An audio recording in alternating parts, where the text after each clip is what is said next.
دواش جز می چون ارغوان نمی بینم.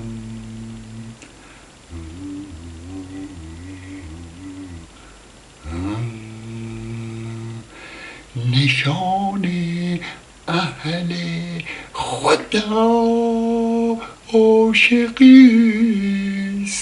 با خود دار که در مشایخ شهر این نشان نمی بینم.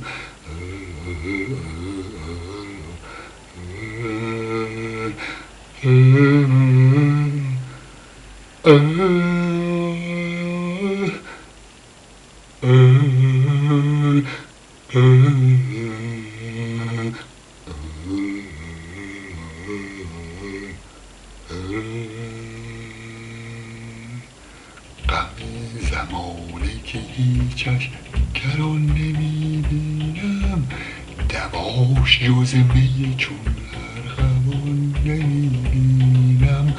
به ترک خدمت پیر مغان نخواهم گفت، چرا که مصلحت خود در آن نمی بینم. ز آفتاب قدح ارتفاع عیش بگیر، چرا که طالع وقت آنچنان نمی بینم. نشان اهل خدا عاشقیست با خود دار که در مشایخ شهر این نشان نمی بینم. که در مشایخ شهر این نشان نمی بینم. بدین دو دیده حیران من هزار افسوس، که با دعای رویش بیان نمی بینم. قد تو تابه شد از جویبار دیده من، به جای سر به جز آب روان نمی بینم.